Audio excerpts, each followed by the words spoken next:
মেলায় যাই রে, মেলায় যাই রে। কোথায় আসছি বলেন তো? মেলা, বৈশাখী মেলা বাড়ির পাশে হচ্ছিল 3 দিন যাবৎ বৈশাখী মেলা। সকলকে জানাই বাংলা নববর্ষের আরও একবার শুভেচ্ছা।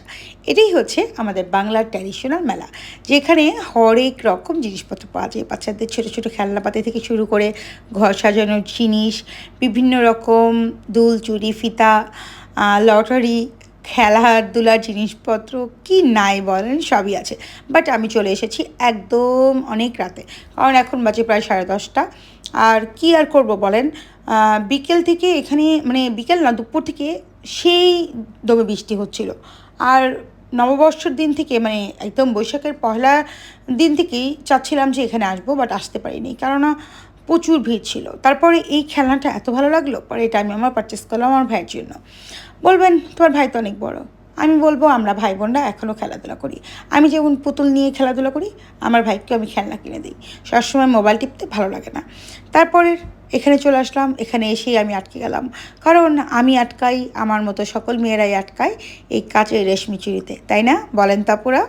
পরে আপনাদের ভাইয়া অনেক শখ করে আমাকে এই লাল রঙের কাচের রেশমি চুড়িগুলো পরিয়ে দিল। সত্যি এত সুন্দর, যেটা আমি আর হাতে থেকে খুলিনি, পরেইছিলাম, এখনও অবধি পরেই আছি। আর এই কাচের রেশমি চুড়ির রিনিঝিনি শব্দ কী যে মজা লাগে শুনতে, এটা আর বলার বাহিরে। আই থিঙ্ক সো আমার মতো প্রত্যেকটা মেয়েই কাচের রেশমি চুড়ি অনেক বেশি পছন্দ করে। আমি তো খুব পছন্দ করি, আমারও অনেক অনেক ছিল, তবে এখন অনেক নেই। তাই এই কর্নার থেকে অনেকগুলো চুড়ি কিনে নিলাম। আপুটা বলছিল যদি আরও আগে আসতেন আর অনেক সুন্দর সুন্দর কালার পেতেন। তারপরে সাদা, কালো, জাম কালার, ডিপ গ্রিন, রেড অনেকগুলো কিনে নিলাম। পরে এপাশে চলে আসলাম কিছু খেতে। মেলাতে কিন্তু আহামরি ঢং করার কিছু নেই, এখানে কিন্তু রেস্টুরেন্ট পাবেন না, ঢং চং করার কিছু নেই, এখানে এরকম ভাজাভুজি আইটেমই পাওয়া যায়। পরে আমরা হচ্ছে এই যে ডিমের চপ নিলাম, ওইদিকে আপনাদের ভাইয়া নিল চিংড়ির চপ।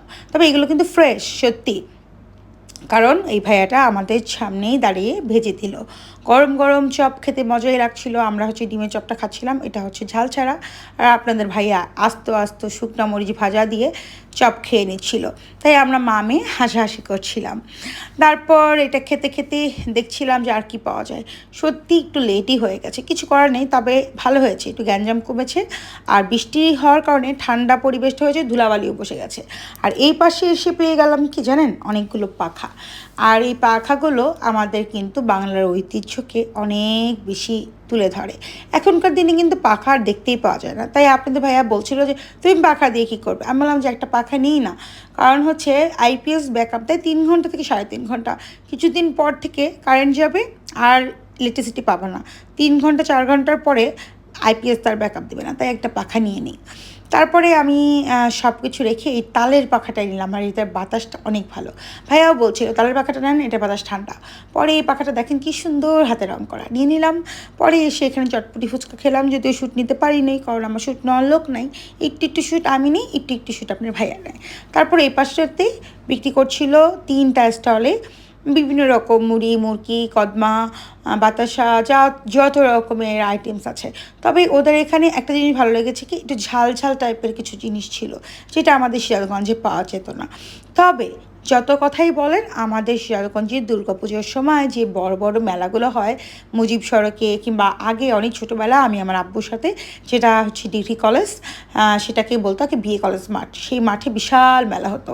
আর এখানেও নাগরদোলা ছিল, অনেক কিছু ছিল, বাট এগুলো এখন বন্ধ, এত রাতে তো আসলে সব কিছু ক্লোজ হয়ে গেছে।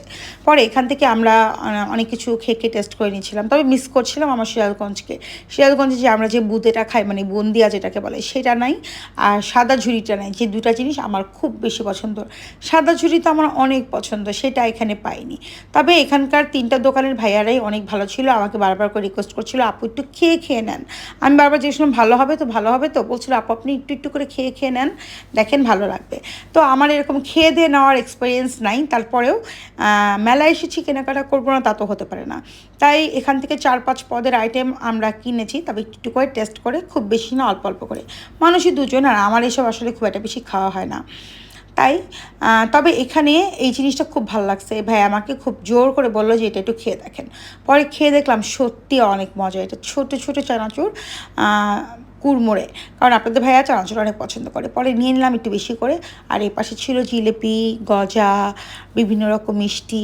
আমাদের সিরাজগঞ্জে না হাট হয়, সেই হাটে এগুলো বিক্রি করে মিষ্টিগুলো, একদম গরম গরম, অনেক মজার। কান্দাপাড়া হাট, গরুর হাট, সেখানে মানে সাপ্তাহিক হাট হয়। যাই হোক, পরে এই পাশটাতে প্রচুর খেলনা ছিল প্লাস্টিকের, যেগুলো আমার বাচ্চা আসলে খুব একটা পছন্দ করে না। পরে দেখে টেখে চলে আসলাম। বাড়িতে এসে আমি আমার চুড়িগুলো নিয়ে বসে পড়লাম দেখতে। এই দেখেন, ডিপ সি গ্রিন কালার, জাম কালার, কালো কালার, সাদা কালার, লাল কালার, আবার শখের চুড়ি। আমরা মেয়েরা না লক্ষ লক্ষ টাকা জিনিসের চাইতে এই যে কাচের রেশমি চুড়ি, টিপ, একটু শাড়ি, একটা গোলাপ ফুল, ফুচকা, একটু রিক্সায় ঘোরা, একটু আদর যত্ন ভালোবাসা, এগুলো পেলেই অনেক খুশি। সত্যি এর চেয়ে বেশি কিছু চাই না। আমাদের খুশি করতে লক্ষ লক্ষ টাকা লাগে না, লাগে একটু ইচ্ছা, একটু মন মানসিকতা, একটু ভালোবাসা, তাই না? আপনারা কিন্তু অবশ্যই কমেন্টস করে জানাবেন। ভালো থাকবেন, আল্লাহ হাফিজ।